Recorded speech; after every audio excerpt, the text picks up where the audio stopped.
Assalamualaikum warahmatullahi wabarakatuh. Saya Julia Andini dari Program Studi Ilmu Komputer dengan NPM 2517051036 dari kelas A. Saya akan menjelaskan jawaban dari soal yang telah saya buat untuk memenuhi tugas dari mata kuliah Organisasi Arsitektur Komputer pada bab evolusi dan kinerja komputer. Soalnya, sebuah laboratorium komputer di kampus sedang mempelajari perkembangan teknologi komputer dari masa ke masa. Mereka menemukan bahwa setiap generasi komputer mengalami perubahan pada teknologi komponen utama yang digunakan, sehingga mempengaruhi ukuran komputer, kecepatan pemrosesan, serta efisiensi penggunaan daya. Nah, berdasarkan konsep evaluasi komputer, manakah pernyataan berikut yang benar? Pernyataan pertama, generasi keempat mulai menggunakan mikroprosesor dalam sistem komputer. Nah, pernyataan ini benar karena pada generasi keempat komputer mulai menggunakan mikroprosesor, yaitu CPU yang dibuat dalam satu chip. Nah, teknologi ini membuat komputer menjadi jauh lebih kecil dan lebih cepat. Salah satu mikroprosesor awal yang dikembangkan adalah Intel 4004 atau 4004. Pernyataan kedua, yaitu komputer generasi pertama menggunakan tabung vakum sebagai komponen utama. Pernyataan ini juga benar karena komputer generasi pertama menggunakan tabung vakum sebagai komponen utama untuk memproses data.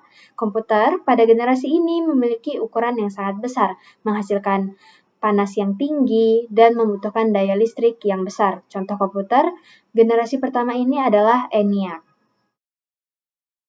Selanjutnya, pernyataan yang ketiga adalah penggunaan transistor pada generasi kedua membuat komputer menjadi lebih kecil dan lebih hemat energi. Pernyataan ini juga benar. Pada generasi kedua, tabung vakum digantikan oleh transistor. Transistor memiliki ukuran yang jauh lebih kecil dan lebih efisien dalam penggunaan energi, sehingga komputer menjadi lebih kecil, lebih cepat, dan lebih hemat daya.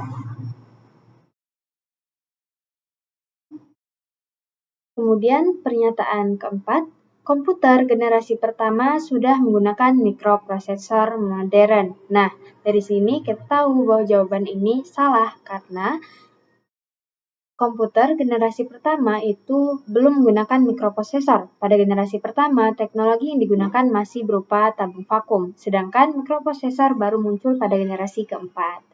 Terakhir, generasi ketiga ditandai dengan penggunaan integrated circuit atau IC.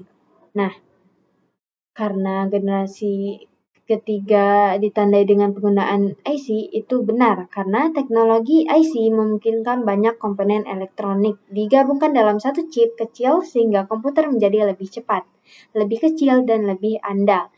Nah, salah satu contoh komputer pada generasi ini adalah IBM System 360. Jadi, dapat disimpulkan bahwa jawaban yang benar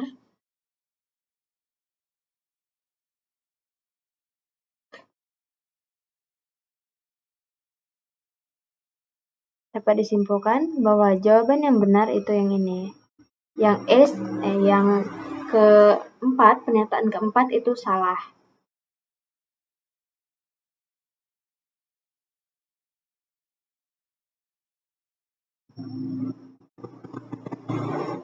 Nah, sekian penjelasan dari saya. Apabila ada salah kata, saya mohon maaf. Saya akhiri. Wassalamualaikum warahmatullahi wabarakatuh.